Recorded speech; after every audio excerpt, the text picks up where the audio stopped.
Hello, ladies and gentlemen. This is Nishant, and welcome to another episode of the Nishant Garg Show. This show is for people who want to live a fulfilled life through mindfulness practices and personal transformation. My job on this show is to invite world-class performers to share the practices to live a fulfilled life. This episode guest is Dr. Cortney Warren. Dr. Cortney Warren is a board-certified clinical psychologist. She is a former associate professor of psychology at the University of Nevada, Las Vegas, UNLV, and an adjunct clinical professor of psychiatry at the University of Nevada, School of Medicine. Cortney received her Ph.D. in clinical psychology from Texas A&M University in 2006. After completing her clinical internship at McLean Hospital, Harvard Medical School, raised traveling the world, Cortney has a unique perspective on how culture influences eating, food, and ideals of beauty. The majority of Cortney's research explores eating pathology, addictions, relationships, self-deception, and the practice of psychotherapy from a cross-cultural perspective. The author of more than 45 peer-reviewed journal articles, 1 book, and 7 book chapters. Cortney's work appears in some of the field's top journals, including the International Journal of Eating Disorders, Appetite, and Obesity. Although Cortney received tenure from UNLV in 2012, she formally retired from academia in 2014 to pursue a career that would allow her more time with her family and more interaction with the journal public. In a recent TEDx talk called Honest Liars, The Psychology of Self-Deception, which has more than 1.5 million views, Cortney described her decision to retire from academia and her view that self-deception is our biggest obstacle to the fulfillment. And now let the episode begin.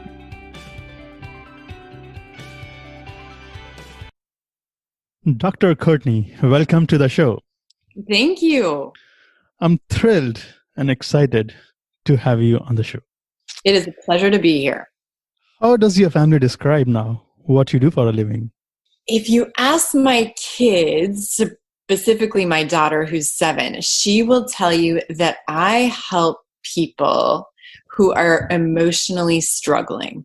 And she knows the word psychologist, but I think clearly she doesn't fully understand what that means. But anytime she sees someone who is perhaps homeless or really emotionally upset, she will say, and those are the kind of people that mommy works with, which is very sweet. Interesting. So she is aware of emotional aspect of life. Very much so, yes. And I think probably because she lives with me, she's going to get a lot of exposure to psychology inherently, right? Because as a psychologist, certainly theories of human nature, theories of life fulfillment, knowledge of parenting and of general human functioning infiltrate our household because it occupies my mind and my identity and my life in general. And so she's probably more psychologically minded than most at her age because she's exposed to it constantly. One thing that I ask her all the time is, do you think you're being your best self? And we talk a lot about why it's important to be your best self and how your choices should be focused on what leaves you feeling good about yourself, even if there are moments where you really want to yell or you really want to scream or you really want to not do the right thing, that generally doesn't leave you feeling good about yourself. And so really thinking through who you want to be and being your best self is a goal of mine and of our household for sure. So what questions do you ask generally to your daughter? I think what's most important when it comes to talking to kids about themselves and about who they are as they grow is to open up dialogue about anything that matters to them. One thing that I think parents do a lot, very much unintentionally, is that we want what's best for our kids. We want them to feel comfortable. We want them to feel good about themselves. We want to pass on our knowledge. And so sometimes we end up trying to answer questions for children or tell them right and wrong answers as opposed to engaging them in a more philosophical conversation about what they think and why.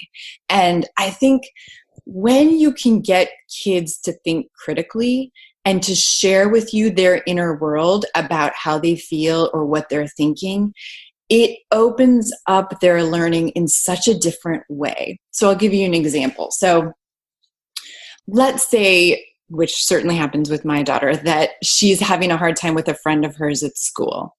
And she comes home and she describes a situation where she was really upset. My first instinct, based on who I am and based on being her mom, is to want to make her feel better. So I might go in and my gut tells me I want to say, "Oh, honey, you're a wonderful person. You're so thoughtful and you're so sweet. I want you to know that. And perhaps this other kid was just having a bad moment."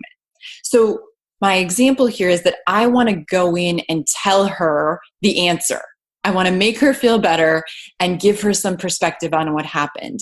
And I think, unfortunately, that oftentimes cuts the conversation far too short. And what is in my daughter's best interest is, instead of me saying anything, would be for me to engage her in dialogue about the experience for herself. So, for example, saying, "Well, tell me what happened. What did you say? What did your friend say? How did that make you feel? If there was something that you could do differently, what would you do? What is going to leave you now feeling better about the situation? How do you need to resolve it? What makes you in a position where in the future you're going to think you were your best self in response, even if you didn't handle it ideally in the moment," which means maybe you need to apologize for your role. Maybe you did something to add to the tension with your friend. But the point is, what I really want to do is get her to engage with what she thinks is most important about the experience. And then as the parent, kind of guide or help as they need help to make choices that are consistent with them feeling good about who they are and them learning to manage in the real world in a really productive, respectful way. And empathy matters, but if we try to be empathetic in the very beginning of the conversation, and it is cutting down the whole conversation, and what you're suggesting is to ask good questions, open-ended questions, and let the conversation flow rather than saying something or suggesting anything. Yes.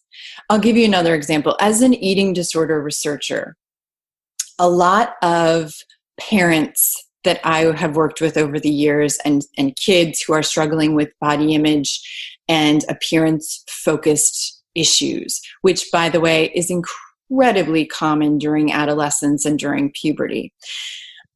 Oftentimes, they will describe their daughters or their sons coming home and asking questions like, "Do I look fat?" Or, "I don't like the way I look, Mom," or, "I was getting teased for wearing this outfit." And the parent's immediate response is to want to say, "Of course you don't look fat," or, "It doesn't matter what you look like. I love you no matter what," or, "It doesn't matter what you're wearing. Your value isn't defined by outside realities." The truth is, what the parents are saying is true, and I would completely agree with it. I would want to do the same thing as a parent. I want to make my kid feel better. I want to say that it doesn't matter what you look like, and you aren't fat, and so why are you saying that? The problem is that the child isn't really going to believe you because they know you're the parent and you want to make them feel better. And you stop the vulnerable conversations that can emerge through your child describing to you what their experience is. So if instead of saying, "Of course you don't look fat and you're not fat and you can wear whatever you want," instead if you say, "Wow, I am so sad to hear you ask me that. Talk to me about why you're thinking that. What made you think that? Did someone say something to you at school?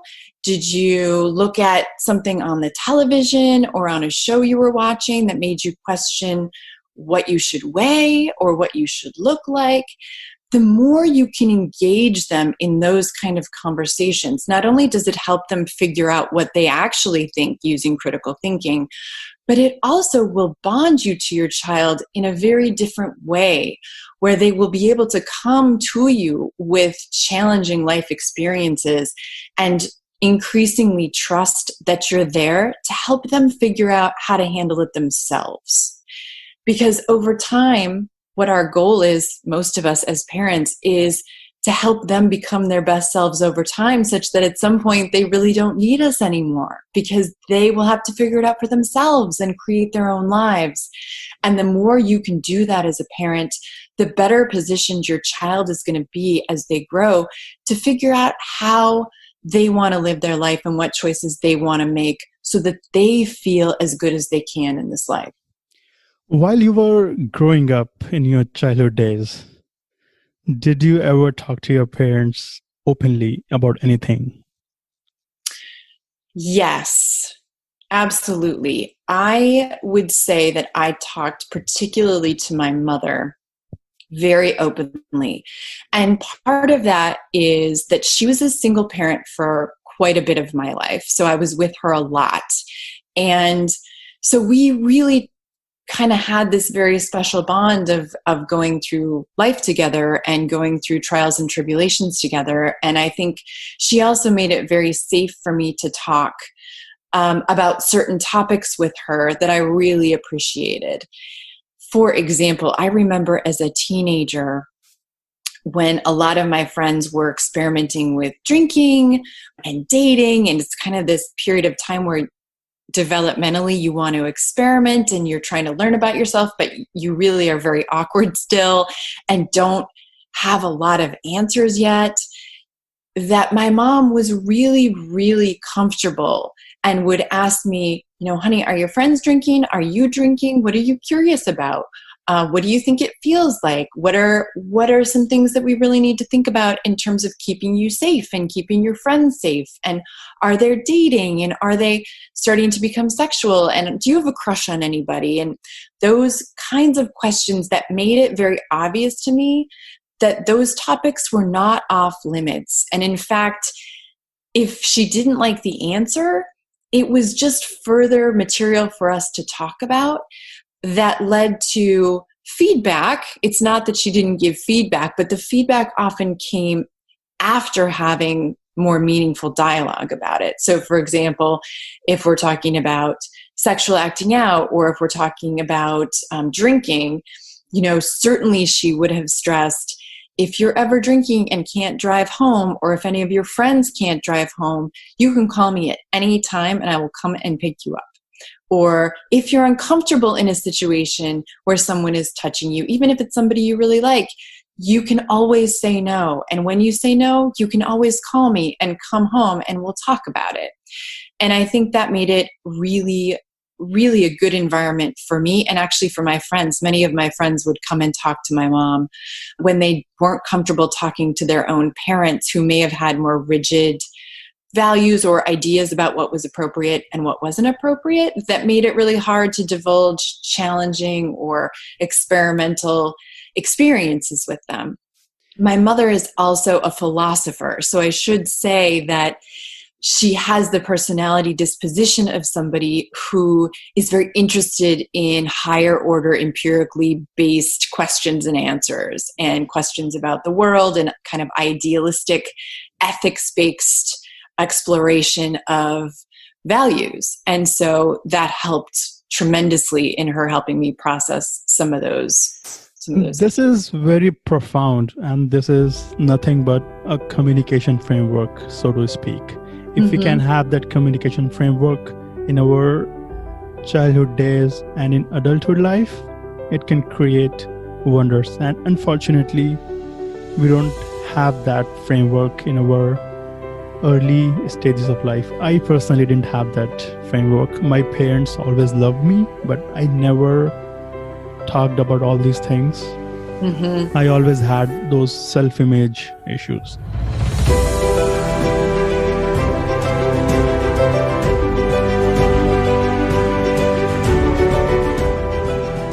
And speaking of self-image, And traveling back to what you were saying, body image. Is there any distinction between body image and self-image? Oh, yes, certainly. And the main reason I would say, so body image is really about how you feel and experience your physical self, from the way that you look to how much you weigh to the kinds of clothes that you wear to physical features that you do and don't like. And it will be connected to your self-image or to your overall self-view very strongly, particularly in cultures that place high value on your physical appearance as a determinant of personal worth, right? Right. So I think they're different phenomena in the sense that your body image is really about your physical experience of your physical self, and your overall kind of sense of self encapsulates a much broader view, which includes your personality. It can include how smart you are, how nice you are, your family background, your work ethic, et cetera, right? Other aspects of yourself. But the more highly aligned physical appearance is to your own personal determination of value, the more those two things will correlate. Can you elaborate more on that? Yeah. So, for example, in the United States and most Western cultural contexts, one of the reasons that we have such high rates of body image dissatisfaction, if I unpack that for you, people who wish they looked different than they do, people who are unhappy with how they look at a very basic level, wish they could change something, wish they could lose weight, wish they looked younger, wish their hair was different, wish their eye color was different, wish their lips looked different, et cetera, et cetera. We have very high rates of body image disturbance and body dissatisfaction in the United States. And one of the reasons is that we live in a culture that places very high value on physical appearance as a determinant of value, of personal value. So particularly if you're a woman, the most important feature that you can have as a female to have value from a social perspective is to be beautiful.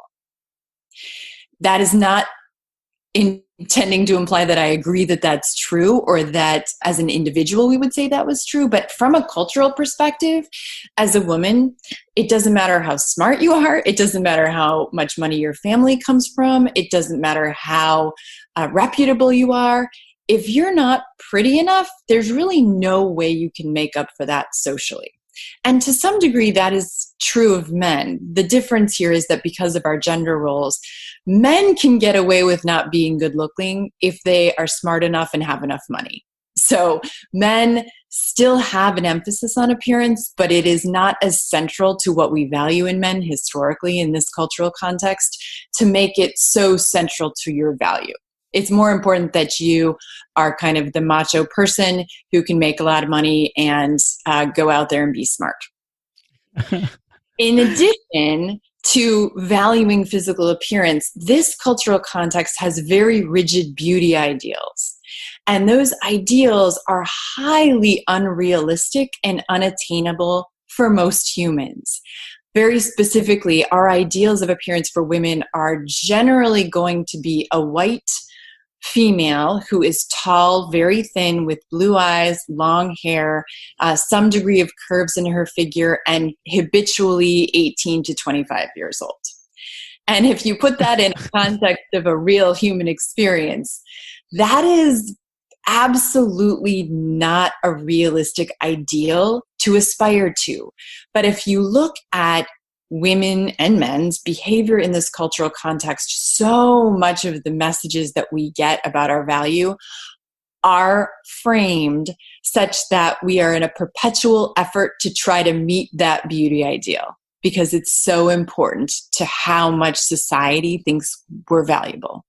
And it sets us up for a very, very challenging road because it really is promoting a message that we aren't good enough looking or in our bodies as we are. But It is a comparison with others. Very much.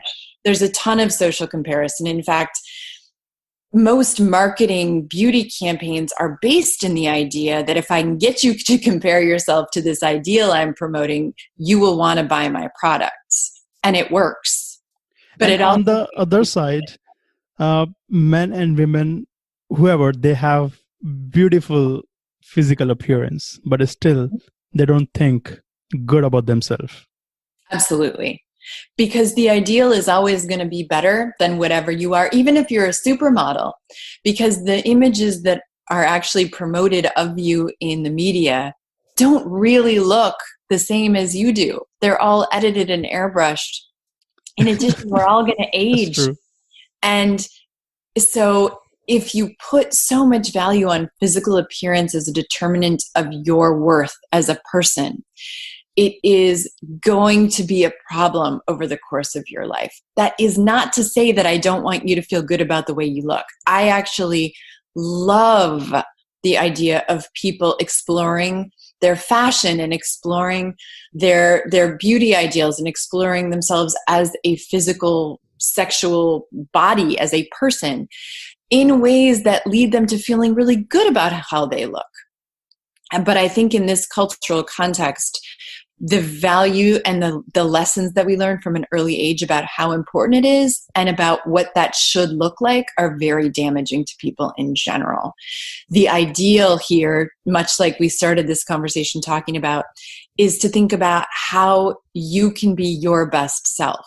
And that includes working with whatever your physical body in general is genetically and biologically predisposed to look like.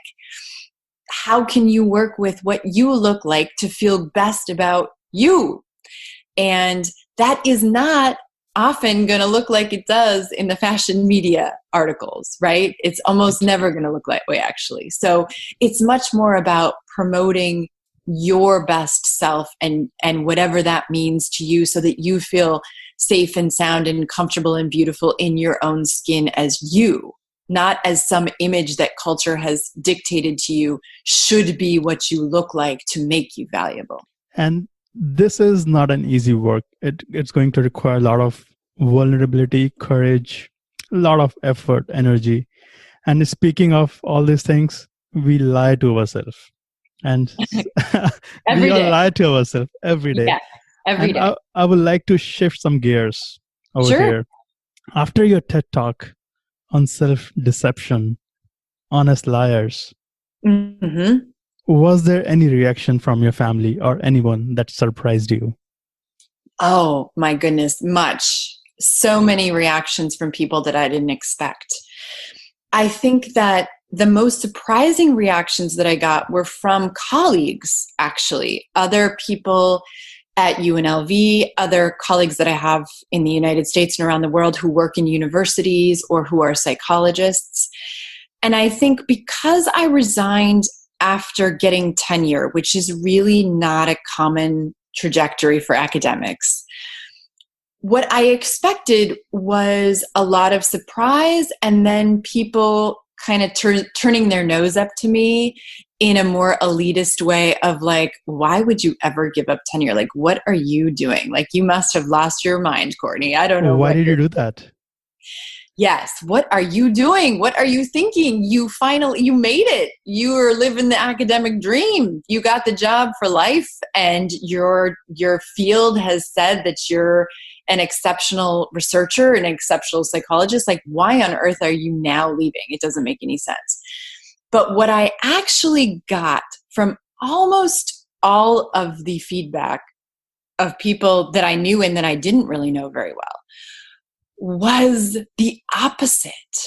The number of people who came to me and said, oh my gosh, I felt similarly to you, and I wish that I would have been strong enough to leave 20 years ago because I had hit a rut, or I had little kids, or I had another career dream, and I thought this was what I was supposed to do, so I just stayed. But when I heard your talk and when I thought about the choice that you made, all I think is that I want to applaud you for following your heart, and I wish I had been strong enough to do the same for myself. Was that decision easy for you? No, it was not easy. It was tremendously hard because I really had to look myself in the mirror in a different way. I really had to ask myself some very profoundly hard questions about who I was and what I cared about and what mattered to me the most in my life that I had never asked myself. I had been on an academic trajectory really my entire life. I was really good in school. I came from two professors, so my parents are both professors. I went to graduate school and then went straight into a tenure-track academic job. And it really had never occurred to me that that wouldn't be what I would pursue. I just thought, I love psychology. I love academia. I'm really comfortable here. I kind of grew up in this arena. I'm going to do this because that's what you do. And it wasn't until I got tenure and then I had my first child. And it rocked my world in a very different way because I had to ask myself what my real motivation for staying was and whether that motivation mattered enough to me now that I had a kid. And so the process of recognizing that some of my motivations for pursuing academia were really true and authentic to me. I love thinking. I think going to college is a fundamentally wonderful experience. I think it teaches you about yourself. I think it inspires thought. I think it produces creativity. It teaches you about social relating. It's a wonderful place. And I think that that's always true for me. That's still true for me. I miss being on a university campus in part because of how much growth there is there and how much creative thought and how much inspiration in people who are thinking about these higher order issues and how we can tackle them in the world. I love that. But there was another part of me that pursued academia really more because I thought I should and because I thought I was supposed to. And I thought that that was the measure of how good I was in my field. That if I could get tenure, I was as accomplished as my parents were. I was meeting my mentor's expectations in terms of my abilities. I was exemplifying what it meant to be the best in your field.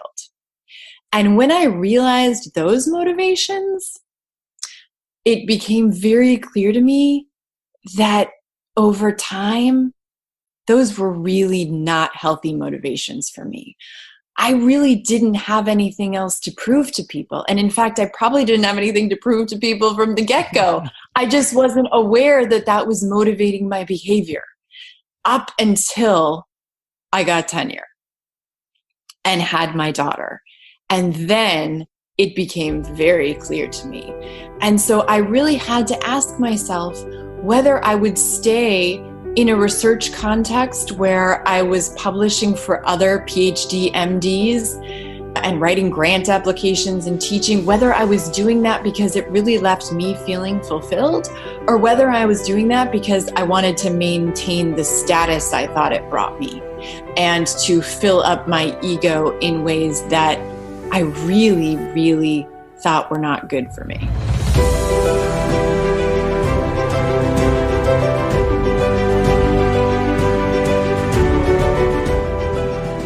Now, what do you do now if somebody asks you? I'm absolutely a board certified clinical psychologist. So I'm still very much a psychologist. I'm still an adjunct faculty member. So I still do teach some upper level courses from time to time. But what I would say that has shifted the most is that I now am most interested in bringing solid core psychological information to the public in ways that they can use it. The beauty of psychology as a field for me is that it is the study of human nature.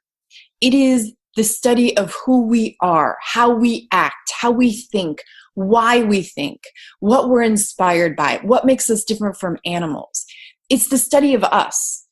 And we now have increasing amounts of research on humans, and those answers rarely reach the public.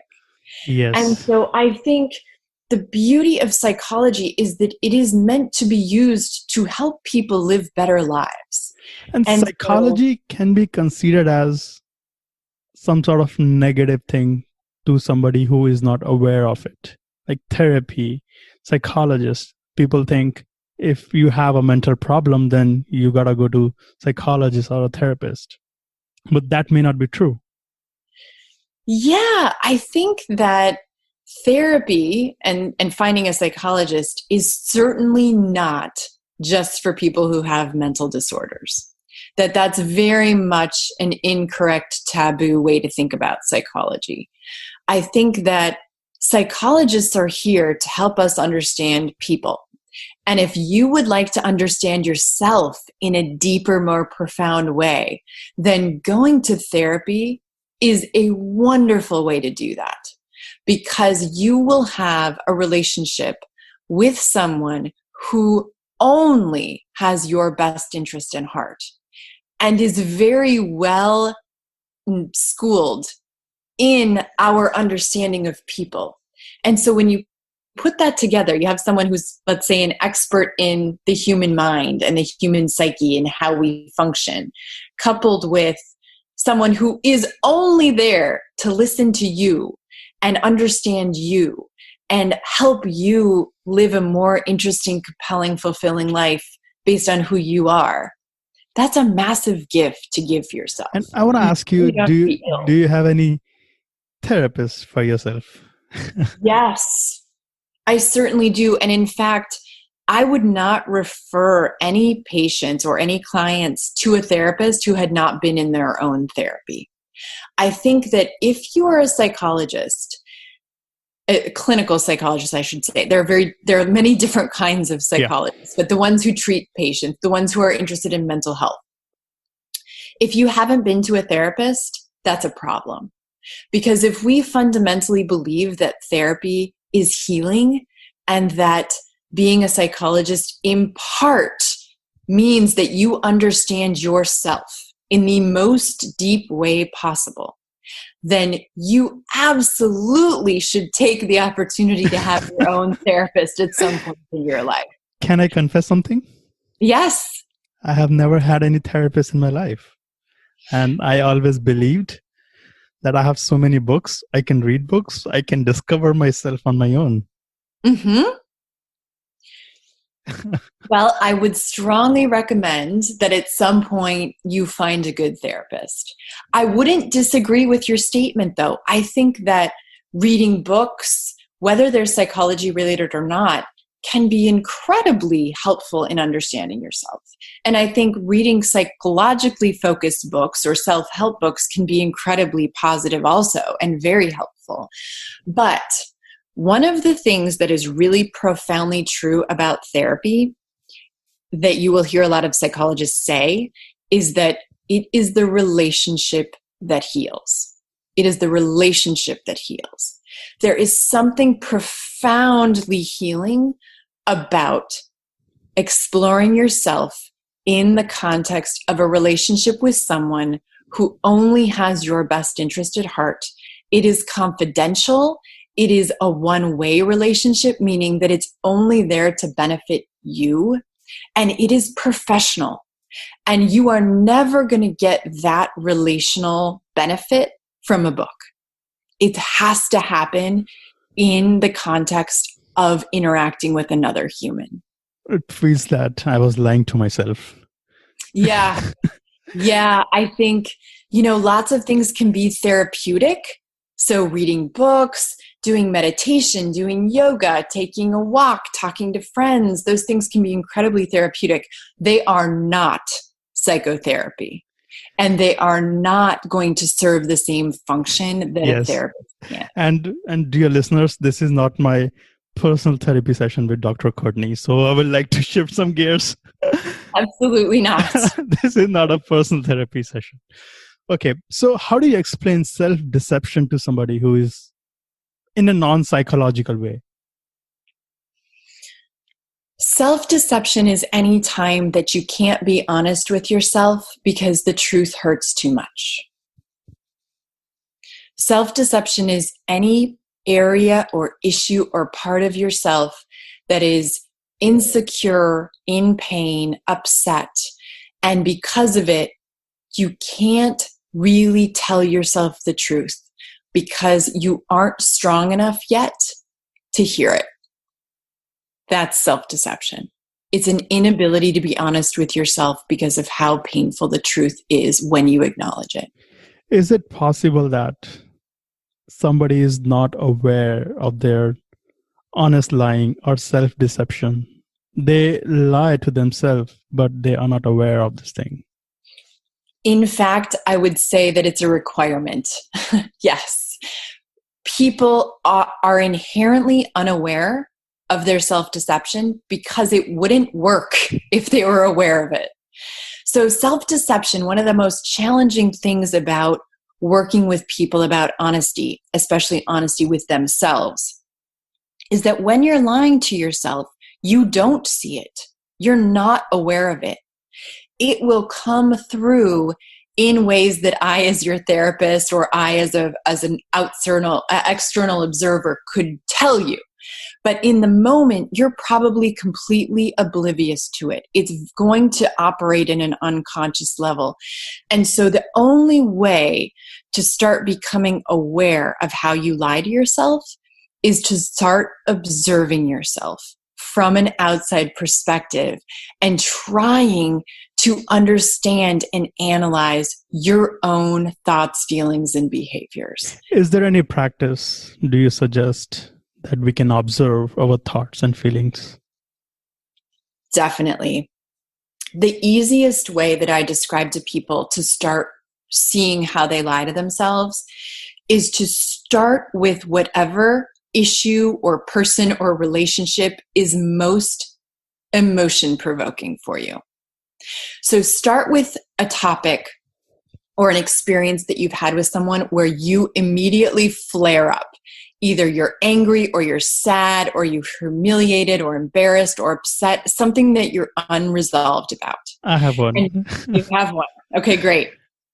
So you bring up all of that emotion around that situation. I even want you to picture it in your mind. What is this situation? And most of us don't have a hard time doing this. You can think of a situation. And from there, I want you to pause. I would get out a piece of paper and I would start to unpack this entire situation or experience as much as you possibly can from an outside observer's perspective. So, what happened? What are your thoughts about what happened? Are your thoughts accurate?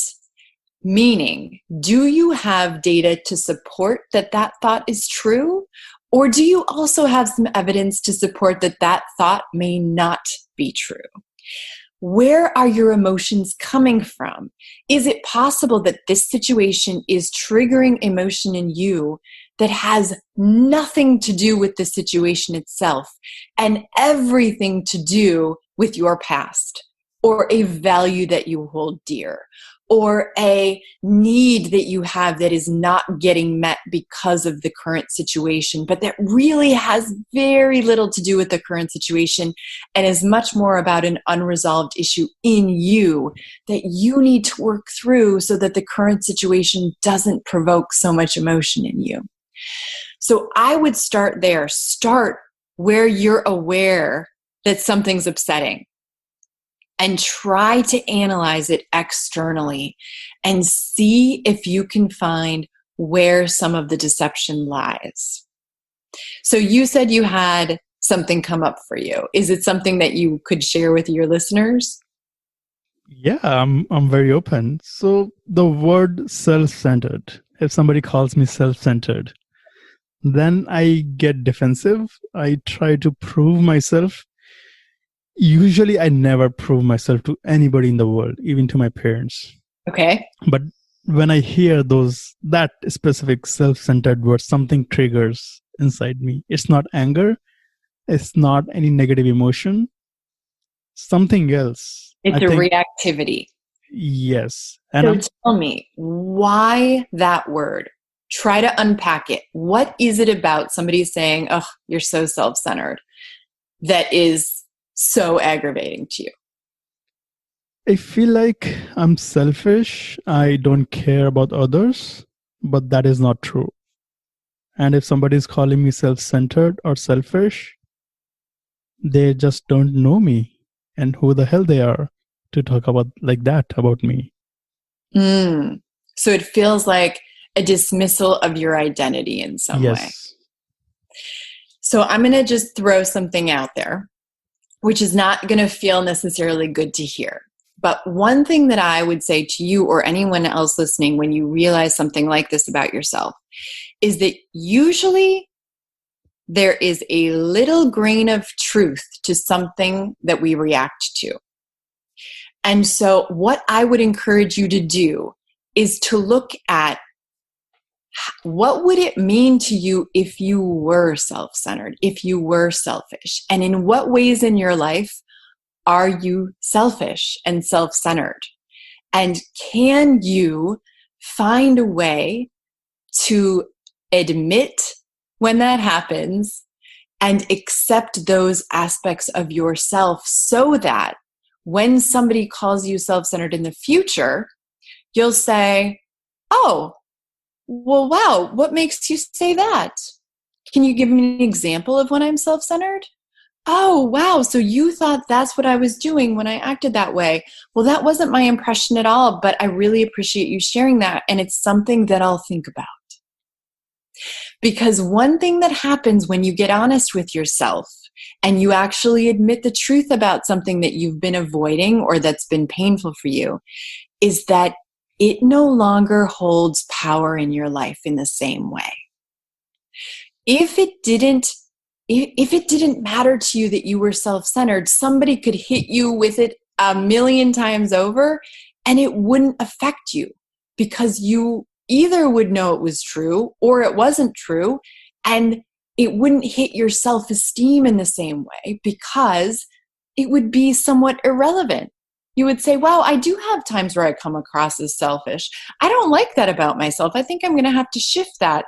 Or, gosh, I don't think I'm selfish, but I can see how you would see that behavior as selfish. So I'd really like to change that. Or maybe it's cultural. Maybe you learned growing up in your family context or in your country of origin or culture of origin that being self-centered is the worst trait a human could have.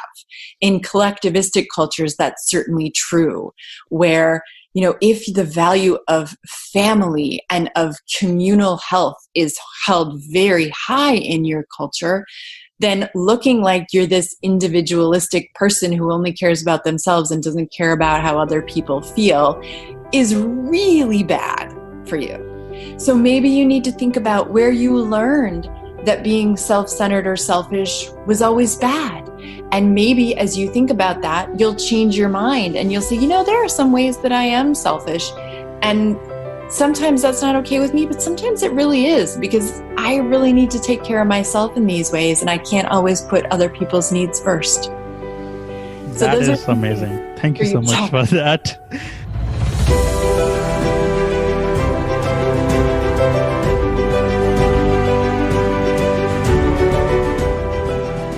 So I would like to ask you, is there anything too much honesty with ourselves? Or should we be too honest with ourselves? Too much honesty. I would say that our ultimate goal in this life as a human is to be as honest with yourself as humanly possible. And that includes the good, the bad, and the ugly. Be as brutally honest with yourself as you can. Why? Because when you understand yourself as deeply as you can, you are now free to make choices in your life that leave you living the most fulfilling, most profound, most wonderful life you can live. And I can't even tell you what that looks like because it's going to be specific to you. Because we can take responsibility for everything we do in our life because we are free. We are doing this because we believe in ourselves. We are Yes, responsible for everything, and we don't play a victim game. We are the creator of our life. absolutely. So I think the ultimate goal is always to be as honest with yourself as possible. When you ask if there's ever a negative, what I do want to say is this. Sometimes acknowledging realities that are painful, the truth that is painful, will put you in almost an emotional crisis, especially if it's a reality that you've been avoiding for a very long time. And so let me give you an example. Let's say that you are in a marriage with someone that you love very much, but maybe you met when you were, younger or years ago, and you've come to a place in your life where you now realize that this is not the person you want to continue your life with. Ouch, ouch, ouch, ouch, ouch, ouch, ouch, ouch, ouch, ouch, ouch. Ouch. That is really going to hurt. And not only is it going to hurt, the entire fabric of your life is going to change if you listen to that truth. Okay? You're with me? Truth hurts. Because once you admit that, oh my gosh, I can't stay with you, you now are responsible for the choices that you make in a very different way. Once you've acknowledged the truth about something, you're now more responsible for the consequences of that truth. And if you choose not to change, it's going to hurt you more. So what I would say is there are times in life when you may not be ready to acknowledge a big truth because the consequences are so massive that you're not ready to change yet. And in therapy, I certainly see that in people often, where as they're grappling with a really unpleasant truth that they're kind of toying with, right? Like, is this true? Is it not true? That the pace or the rate of ability to see the truth is going to be to some degree based on how much you can handle the consequences. Is it good to delay the experience of the truth? Yeah, that really depends on the person. I think that, and it depends on the consequences. So is it good for you to delay, for example, in my example earlier, an acceptance of the fact that you're not really want to be married to the same person anymore? Well, it really depends. It might be good if there are no circumstances under which you'd leave, right? So perhaps you're someone who believes that marriage is lifelong and there are no circumstances under which you'd want to get divorced. Well, then telling yourself a reality that you're really no longer in love with your spouse or no longer feel fulfilled with them or whatever, perhaps is serving a function that you don't want it to end. In a more extreme example, sometimes I will see with people who have gone through extreme trauma that they aren't ready to remember the trauma or to acknowledge the trauma, in part because what it does to their emotional state. They may have flashbacks, they may have nightmares, they may have inundation of panicky feelings. And so my answer again is the goal in life is for you to be as honest with yourself as possible. Are there times where that's going to be really pretty brutal? Yes. And the pace of it is going to depend on how much esteem you have internally to support recognizing the truth. How ready are you to deal with it? When we recognize our pain, and then it creates a lot of emotional crises, but it really helps life to move forward. And in my personal life, whenever I face any situation with true authenticity, then shift happens. If I try to ignore, then I feel something happening inside of me. There is this, I feel that feeling in my head.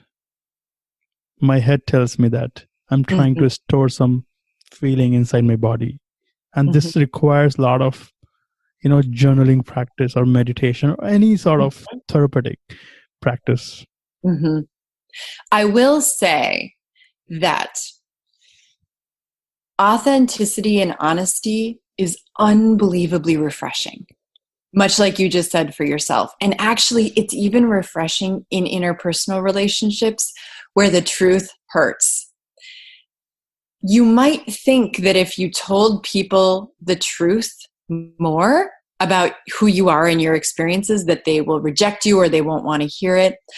I actually find really the opposite, that when you're honest with people about how you feel and who you are and what you value and what you're willing to do and not willing to do, that is unbelievably refreshing. And that's not the reason to do it. The reason to do it is to understand yourself. But the more you understand yourself and can live authentically, which inherently means you're telling other people the truth, I think the more fulfilling your relationships with other people will be also, because they will trust you in a very different way. And receiving honesty from others can be very painful because it hurts to receive a good feedback from somebody we trust and love, because we feel that it's a feeling of rejection and it's a feeling of we are not good enough. And in that moment, we have to shift and feel that what is happening and receiving honesty and feedback in a loving way and not in a judging way. This is a recommendation. Anytime anyone in your life, whether it's a close friend or a family member or someone you just met on the street, tells you something about yourself, gives you feedback about yourself. You look really nice. That was really rude. You seem like a really insecure person. Whatever it is, I want you to pause. And before you get defensive and try to tell me why they're wrong, I want you to think about where what they're saying is true. I want you to consider that the feedback they're giving to you is a gift, even if you don't want to hear it. And think about what you can learn about yourself from whatever they're describing about how they perceive you. And this usually happens in the dating life. When somebody rejects you, we feel that we are not good enough. Is there anything that is lacking inside of us? So have you heard of Anthony DeMello? Anthony DeMello, it sounds familiar, but I can't place it right now. So his book called Awareness has rocked my world. I've read it more than 50 times in the last 3 months. Oh, wow. And he's talking about that if anybody is giving you a compliment or they are saying bad words about you, they are not saying anything about you. They are holding an image of yourself and they're speaking to that image. So everybody creates some image. We see somebody else through that perceived filter or lens. If we can remove that filter or that layer of fat between two human beings, then we can see that person, the real person, or we can love that person in an authentic way, because we create those filters, Absolutely. I definitely agree with what you just described. And I think in terms of self-deception and in terms of understanding yourself, the gift here is not that the person giving you feedback about yourself is right. Their commentary, as you just said, is their perception of you, who you are, or your behavior, which is partly due to who you are and your behavior, and partly due to who they are and their behavior, and then also due to how they can actually communicate that to you, or whether they can communicate that to you. But the gift here is that they are showing you a mirror. They're holding up a mirror, and they're giving you an opportunity to consider something about yourself that you may not want to see. And that is a gift, because that will help you understand yourself in a deeper way. That is a gift.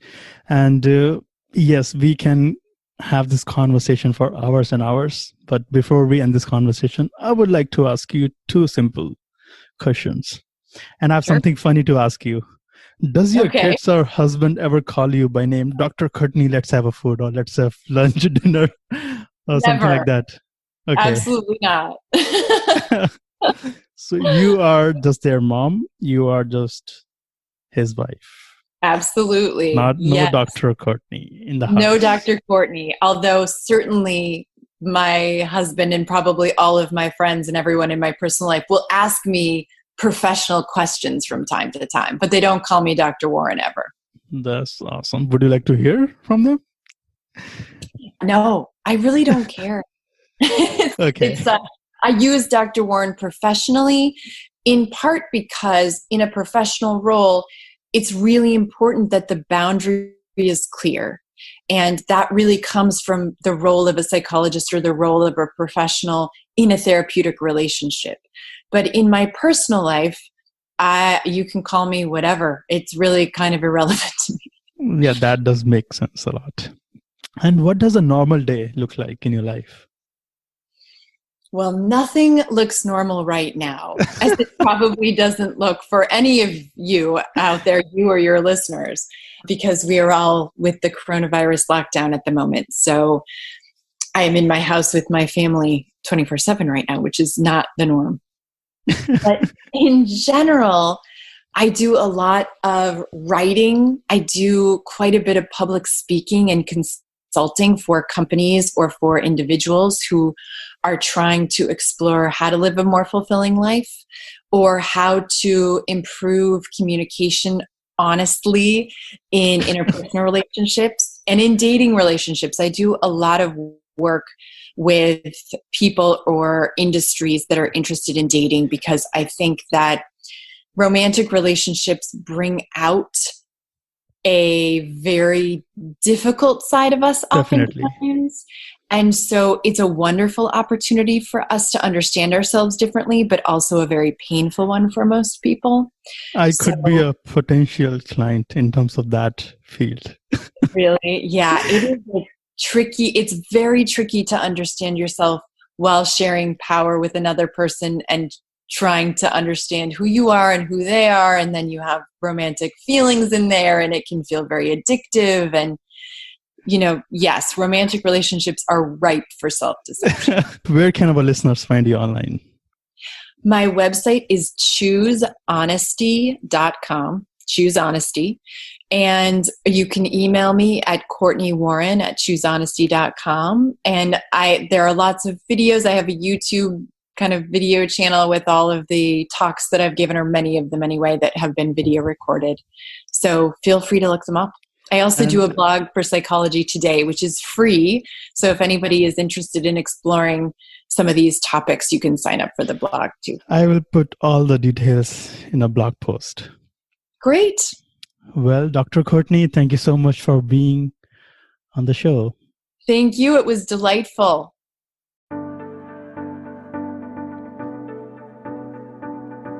Thank you for listening to this podcast episode today. I hope you learned from this episode that you can apply in your life. If you did enjoy this, please subscribe to the podcast, The Nishant Garg Show, on Apple Podcast. You can also subscribe to the show through my website, https://nishantgarg.me, NISHANTGARG.me. You can also share this podcast with your family and friends or whoever want to feel fulfilled. And thank you so much again.